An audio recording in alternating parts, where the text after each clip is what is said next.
एक जंगल में भानु नाम की एक शेरनी अपने पति रघु के साथ रहती थी और उनका एक बेटा भी था, भानु। रघु का बेटा सफेद रंग का था।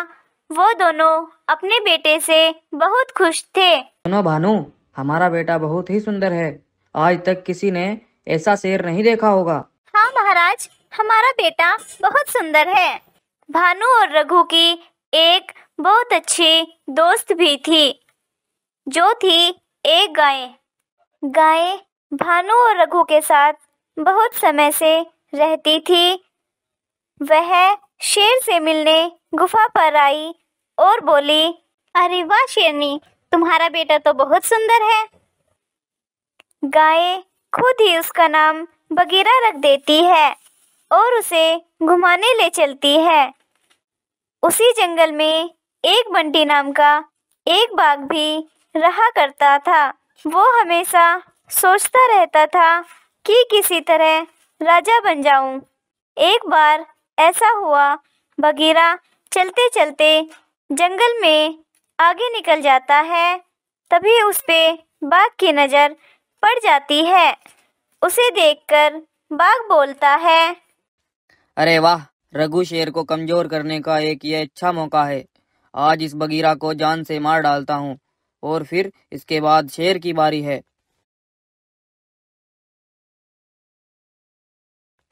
तब बाघ बगीरा पर हमला करने ही वाला था कि तभी वहां पर गाय पहुंच जाती है। ओए रुक दुष्ट बाघ, एक मासूम बच्चे पर जुल्म करते हुए तुम्हें शर्म नहीं आती? अच्छा, तुम्हें भी मरने की कुछ ज्यादा ही जल्दी है, तो मैं इसके साथ साथ तुम्हें भी मार डालता हूँ। तब गाय बगीरा को लेकर वहां से भाग ही रही थी तो उसका पैर फिसला और वो दोनों नदी में गिर गए। तब बाघ यह देखकर बहुत खुश होता है। इसे कहते हैं एक तीर से दो शिकार। हा हा हा हा, आई बड़ी बगीरा को बचाने। उधर रघु और भानु बगीरा को न पाकर बहुत ज्यादा घबराए हुए थे। रघु कुछ जानवरों को अपने साथ लेकर बगीरा को ढूंढने निकल जाता है। अरे महाराज, मैं तुम्हारे किसी काम न आ सका तो मैं बेकार हूँ। अरे बंटी बाघ, ऐसा क्या हो गया, बताओ मुझे। महाराज, वो तुम्हारी दोस्त गाय धोखेबाज निकली। उसने बगीरा को नदी में धक्का दे दिया है। फिर मैंने उसका पीछा किया तो वो भी पानी में गिर गई। ये सुनकर रघु को बहुत गुस्सा आता है। जब रघु ये बात जाकर भानु को बताता है तो वो ये बात सुनकर बेहोश हो जाती है। अब 3 दिन बीत चुके थे। भानु ने कुछ भी खाया पिया नहीं था। भानु की ऐसी हालत देखकर रघु भी बड़ा दुखी हो जाता है। तब बाघ अपने बेटों को लेकर भानु के पास आता है और कहता है, सुनो भानु, मैं तुम्हारा बेटा तो नहीं लौटा सकता। ये मेरा बेटा सिम्बा आज से तुम्हारे साथ रहेगा। अब तुम ही इसका पालन पोषण करना। बाघ की ये बात सुनकर भानु कुछ खुश हो जाती है। तब भानु सिम्बा को ही अपना बेटा मानकर उसके साथ खुशी खुशी रहने लगती है। तब रघु बाघ के पास आता है और उससे, बंटी बाघ, मैं तुम्हारा ये एहसान कभी नहीं भूलूंगा। आज तुम्हारी वजह से भानु फिर से खुश रहने लगी है। अरे कैसी बात कर रहे हो महाराज, आपका बेटा मेरा बेटा था और मैं भानु को ऐसी हालत में नहीं देख सकता था। अब कुछ समय बीत गया था। सिम्बा भी अब बड़ा हो गया था।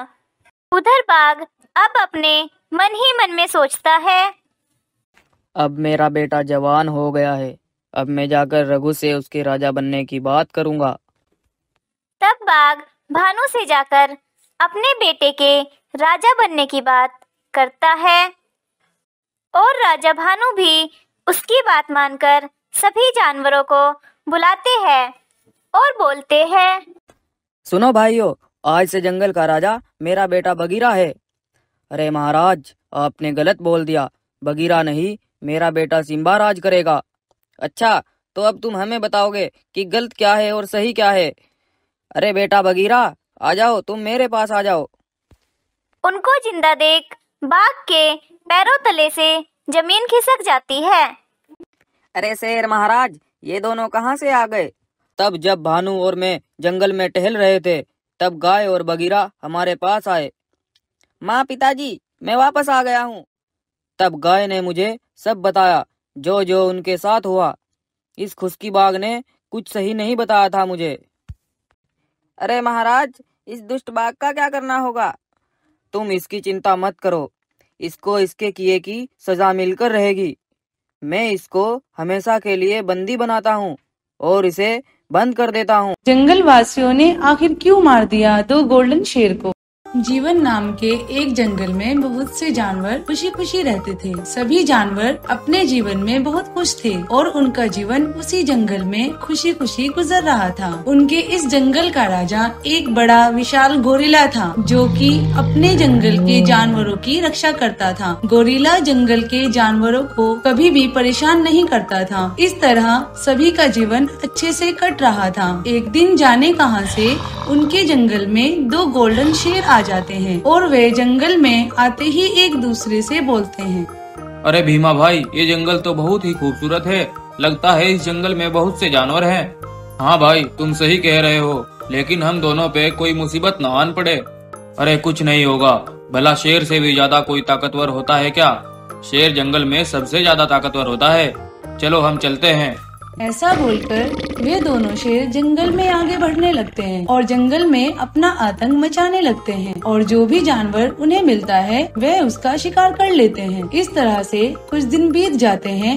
उन दोनों जालिम शेरों का आतंक उस जंगल में बढ़ता ही जाता है। एक दिन एक गाय भागती हुई अपने राजा गोरिल्ला के पास आती है और गोरिल्ला को उन दो शेरों के बारे में बताती है।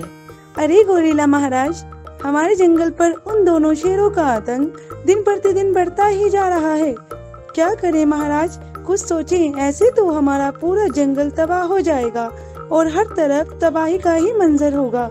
हाँ गाय बहन, तुम सही कह रही हो, लेकिन अब हम उन इतने ताकतवर शेरों का कर भी क्या सकते हैं? वो दोनों शेर तो बहुत ही खतरनाक है, उनका कौन मुकाबला करेगा बहन? कह तो आप सही रहे हैं, लेकिन हम हाथ पर हाथ रखकर तो नहीं बैठ सकते, कुछ तो सोचना ही होगा। हाँ गाय बहन, मैं कुछ सोचता हूँ और फिर तुम्हें अपने पास बुलाता हूँ। ऐसा सुनकर गाय वहाँ से चली जाती है और जंगल के राजा उनके जंगल के जानवरों के बारे में सोचने लगता है और उसे ऐसे सोचते सोचते रात हो जाती है, लेकिन उसको कुछ भी समझ नहीं आता है। अरे क्या करूँ मैं, कैसे बचाऊँ अपने जंगल के जानवरों को उन खूंखार शेरों से? मेरी तो कुछ भी समझ में नहीं आ रहा है।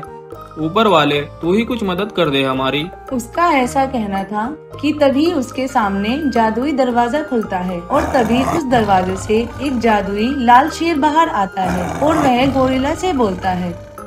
अरे गोरिल्ला भाई, तुम परेशान क्यों होते हो? तुम इतने अच्छे स्वभाव वाले हो, जंगल के सभी जानवर तुम्हारी सारी बातों को सराखों पर रखते हैं। अगर तुम सभी जानवर मिलकर उन दोनों शेरों का मुकाबला करोगे तो वे दोनों शेर तुम्हारा क्या बिगाड़ लेंगे? तुम सभी एक साथ मिलकर उन जालिम शेरों पर वार कर दो और अपनी जीत का जश्न मनाओ। इतना बोलकर वे जादुई शेर और जादुई दरवाजा वहाँ से गायब हो जाता है और गोरिल्ला भी समझ जाता है कि कैसे उनका मुकाबला करना है। अगली सुबह होती है तो गोरिल्ला सभी जानवरों को अपनी गुफा के सामने इकट्ठा करता है और उनसे बोलता है। सुनो जंगलवासियों, मेरे दिमाग में एक प्लान है। जालिमों से लड़ने के लिए तुम सभी को मेरा साथ देना होगा, तभी हम उन शेरों का मुकाबला कर सकते हैं। महाराज, हम सभी तैयार हैं, आप हमें बताएं हमें क्या करना है। अच्छा ठीक है, मेरी बात ध्यान से सुनो। हम सभी को मिलकर उन जालिम शेरों पर हमला करना होगा। एक एक करके हम उन्हें नहीं मार सकते हैं, इसलिए हम सभी को एक झुंड बनाकर उन पर एक साथ हमला करना होगा। ठीक है महाराज, आप हमें बताएं कि कब चलना है। इतना बोलकर वे जंगलवासी अपनी प्लानिंग करते हैं और उस प्लानिंग के तहत अगली सुबह अपनी अपनी जगह पर जाकर छिप जाते हैं और एक गाय को बीच में खड़ा कर देते हैं, जिससे कि वो शेर गाय का शिकार करने के लिए उसकी तरफ आ जाए। जैसे ही वो दोनों शेर उस गाय का शिकार करने के लिए वहाँ आते हैं। वो सभी एक साथ मिलकर उन दोनों शेरों पर हमला कर देते हैं और एक साथ इतने जानवरों के हमले से वो दोनों शेर मर जाते हैं और सभी जंगल के जानवर चैन की सांस लेते हैं। इस तरह से सभी जानवर मिलजुल कर खुशी खुशी रहने लगते हैं।